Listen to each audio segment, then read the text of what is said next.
Amigos del Capitalino, como siempre, un placer saludarles. Soy Arturo Ramírez y hoy me encuentro precisamente entrevistando a quienes aspiran a un cargo en el Poder Judicial a través de la elección. Como ustedes saben, esto será el próximo 1 de junio. Y hoy me encuentro de manteles largos porque estoy con Mario Moisés Silva Islas, quien es el candidato a magistrado en materia administrativa del primer circuito en el Distrito Judicial Electoral número 9. Él está registrado en estas boletas que ustedes conocen y que hemos dado la puntual información como el número 40 en la color rosa. Él contiende por las alcaldías Coyoacán y Tlalpan, al cual le doy la más cordial bienvenida, Moisés. Muchísimas gracias por platicar estos minutos con el Capitalino. Al contrario, muchas gracias por la invitación. Siempre para este proceso de elección es muy importante la difusión de lo que va a suceder el 1 de junio y sobre todo lo complejo que lleva este sistema nuevo de votación. Amerita que se le dé mucha publicidad a los ciudadanos para que puedan elegir de manera muy estructurada su voto. Y que además hay que señalar que, bueno, pues aquí desafortunadamente para quienes quieren dar a conocer su trabajo han encontrado algunas vicisitudes, sobre todo en la cuestión económica. No pueden ellos de alguna manera pues recibir recursos para poder hacer o darse a conocer y dar también todo lo que conlleva a las propuestas de campaña que ellos traen. Pero por eso nosotros también, pues en una transparencia que se requiere para que usted como auditorio pueda conocer precisamente estos puntos, es que hoy nos reunimos con ellos. Y quisiera preguntar en principio, Moisés, ¿por qué se van a elegir las personas juzgadoras mediante el voto popular? Esto derivó de una reforma constitucional. El Poder Constituyente consideró que era importante realizar una modificación a las personas juzgadoras. No cambió el sistema jurídico, solo se van a modificar a todas las personas que actualmente ocupan un cargo de jueces. Los motivos que llevaron a este Poder Constituyente a llevar a cabo esta reforma, pues derivaron de antecedentes de que los juzgadores, pues había actos de corrupción, de nepotismo, los juzgadores estaban distantes de las personas, favorecían sus resoluciones a grupos de poder y se alejaban de realmente defender los derechos de los ciudadanos. Esto motivó que se generara a partir del 16 de septiembre del 2024 la reforma constitucional para cambiar a todos los juzgadores que se encuentran actualmente en funciones. En este proceso electoral del 2025 se van a elegir 881 cargos de juzgadores, es decir, la mitad de los que están ahorita en funciones. Dentro de ellos se van a elegir ministros, magistrados de tribunales electorales, magistrados del Tribunal de Disciplina, magistrados de circuito y jueces de distrito a nivel federal. También considera que en algunos estados, como es el caso de la Ciudad de México, habrá elecciones también para juzgadores del foro local. Esto evidentemente pues es un ejercicio democrático muy impresionante, digamos a nivel incluso de las elecciones que pasamos el año pasado, ¿no? Precisamente. Fraude, simulación o decisión democrática del pueblo. ¿Cuál es su postura sobre el proceso electoral de personas juzgadoras? Existe una ambivalencia muy fuerte en los ciudadanos. Algunos consideran que efectivamente era necesaria esta reforma al Poder Judicial. Muchos consideran que la voz del pueblo ya hacía un llamado a los poderes legislativos, al Poder Constituyente en particular, para llevar a cabo esta reforma. Otros consideran que la manera en que se dio este proceso de modificación a la Constitución, que fue muy apresurado, con muchas faltas de el dinamismo que iba a implicar en sí mismo el proceso de elección, consideran que es un fraude, consideran que no es transparente y que muchos de los candidatos ya están designados por el oficialismo, por grupos de poder. Sin embargo, para mí es un proceso transparente. Yo me inscribí en este proceso sin conocer a ningún político, no tengo una preferencia partidista, no tengo familiares en el poder que hayan influido para que yo estuviera en esta boleta. Soy una persona que ha dedicado su vida profesional durante 20 años en la impartición de justicia, que siempre en este proceso pues aspiramos a ir tener un nivel de jerarquía más alto, ser jueces, ser magistrados, entonces deriva de mi misma función de impartición de justicia. Ha sido transparente, yo me inscribí a 2 procesos de selección, al Comité del Ejecutivo y al Comité del Legislativo, presenté mis documentos que se exigían en las convocatorias para cada uno de ellos y cada comité me hizo unos exámenes. Este proceso a mí me tocó que el examen fuera a través de comunicación remota, pero este comité te hacía tus preguntas y ellos determinaban si con sustento en tu contestación pues eras una persona que tenía aptitud para poder ser seleccionado. Después vino el proceso de la tómbola, donde se habló mucho de si realmente no había ya personas designadas dentro de estas listas previamente a la tómbola, pero desde mi perspectiva, desde lo que yo viví, desde que me inscribí a este proceso, desde cómo se fue gestando, desde las tómbolas mismas, creo que ha sido transparente. Yo no conozco a nadie, no tengo filiación de ningún tipo, soy una persona que ha dedicado solo su vida a la impartición de justicia y estoy aquí en este proceso de boletas. Para mí esto me genera confianza de que hasta este momento el proceso ha sido transparente. Existen algunas excepciones, no existe gente que posiblemente llegó a este proceso cuando tienen a lo mejor un proceso penal pendiente, cuando están en la lista de deudores alimentarios. Es posible que llegara este tipo de personas. ¿Dónde surge este punto? Tenías que presentar un escrito donde bajo protesta de decir verdad, tú decías que no estabas en estos supuestos. Esa era la única manera que los comités podrían saber si estabas o no dentro del supuesto de impedimento para participar. Sin embargo, a final de cuentas creo que se van a escoger 881 cargos que se proponen 2 candidatos por cada poder. Estamos hablando de más de 5.220 candidatos. Y estamos hablando que los casos que han sonado en los medios de comunicación de personas que están en este supuesto de delincuencia organizada, de tener algún proceso penal, no estamos hablando más de 15, 20, que no representa ni siquiera el 1% de los candidatos. Estamos hablando del 0.80% de personas que pueden tener este problema. A reserva de que una vez de que si es que lograran a salir victoriosos en esta contienda, el INE ya hizo una precisión de que él también va a verificar que al momento de que se vayan a hacer las asignaciones se cumpla con esos requisitos. Y entonces ahí podrá existir otra oportunidad para que las personas que no cumplen con el perfil o que tienen problemas de este tipo que han sido muy sonados no lleguen a ocupar el cargo. Y que al final esto nos habla de un ejercicio de transparencia, de objetividad, como debe ser pues una persona juzgadora. ¿Por qué decidió participar en este proceso de elección de personas juzgadoras?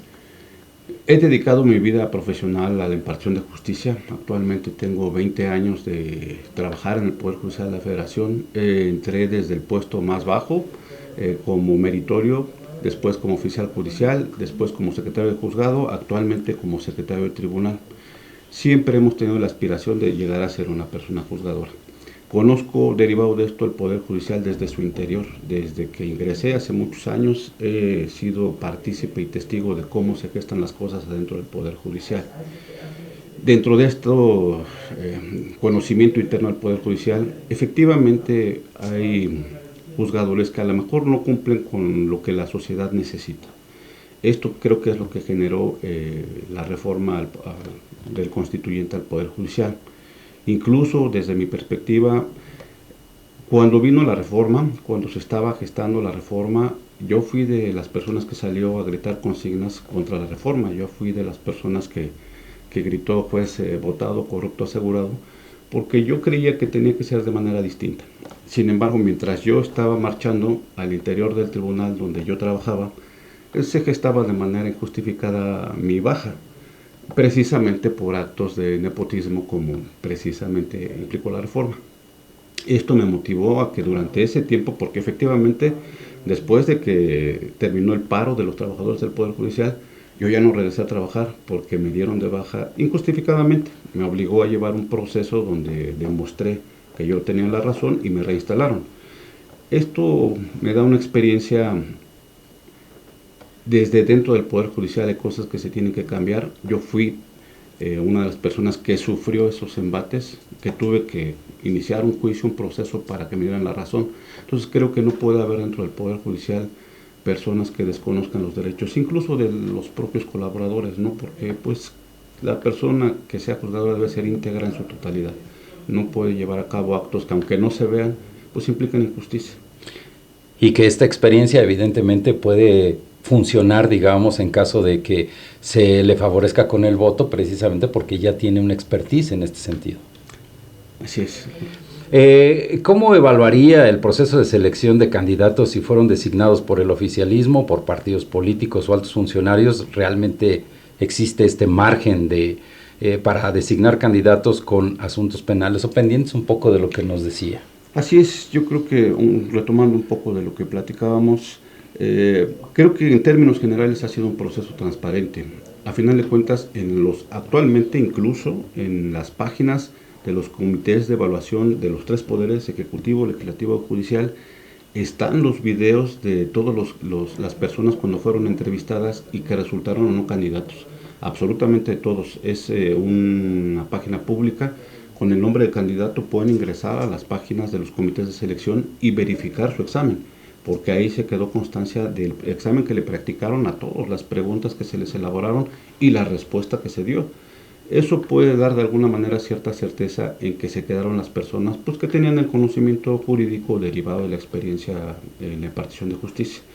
Creo que eso hace transparente el proceso. Los procesos de insaculación a través de la tómbola que se hicieron, pues también fueron públicos. Es cierto que había ahí como algunas imprecisiones cuando se leían los nombres, cuando salía el número de la tómbola y se contrastaba contra las listas que tenían en ese momento las personas de los comités de selección que llevaban este ejercicio. Hubo por ahí una distinción, pero fue precisamente lo complejo de este proceso que implicó que se dividieran listas, implicó que en ese momento las listas pues no fueran los números como correspondientes, pero era solamente una circunstancia del mismo ejercicio tan complicado que lleva este proceso. En términos generales yo creo que es transparente, creo que hay mucha gente valiosa, mucha gente con experiencia judicial que ha dedicado su vida a la impartición de justicia y que creo que estando desde dentro pueden tener una visión con experiencia y con un sentido de justicia social. ¿Por qué me gustaría, hablando de la experiencia, que me compartiera o que Moisés compartiera precisamente su experiencia y por qué realmente ser candidato a esta parte de magistrado de circuito en materia administrativa?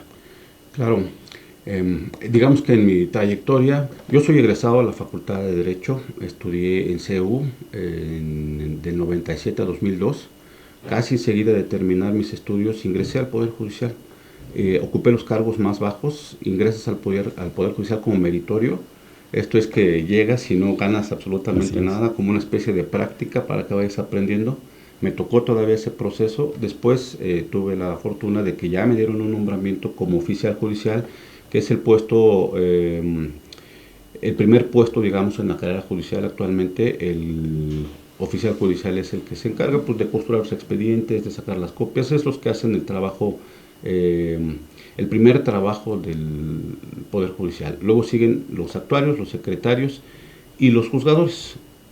Yo actualmente tengo 15 años de ser secretario, todos en materia administrativa, como secretario de juzgado unos 8 años y los últimos 8 como secretario de un tribunal colegiado en materia administrativa.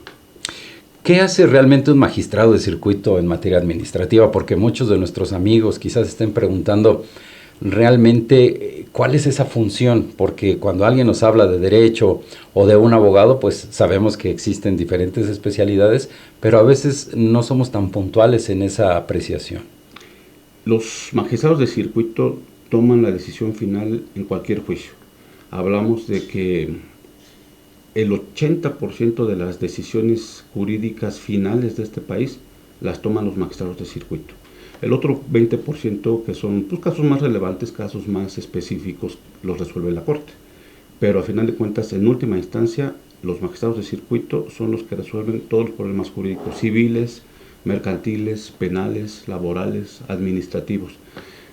Es por materia, desde luego hay magistrados de circuito en cada una de estas materias y ellos van a tomar la decisión final de cualquier problema jurídico que inicia desde un juzgado local, puede pasar por todas sus etapas de la justicia local, pero siempre a final de cuentas, si así lo deciden las personas porque no han obtenido justicia, tienen el juicio de amparo para llegar a los magistrados de circuito donde se va a tomar la última decisión de cualquier circunstancia en tu patrimonio, en tu vida, en tu salud, en tu derecho a la libertad, en cualquier ámbito, siempre los magistrados de circuito toman la última decisión.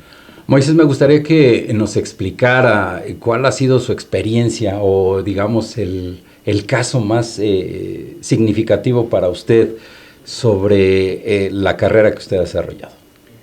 Tuve la fortuna de salvarle la vida a un adolescente. Quiero comentarles cómo es este proceso, porque puede ser un poco impactante, pero realmente así es. Cuando yo estaba supliendo funciones a un juez de distrito donde yo ejercía en ese momento mi profesión, llegó un familiar de un adolescente que por la mañana había desvanecido y se había desmayado.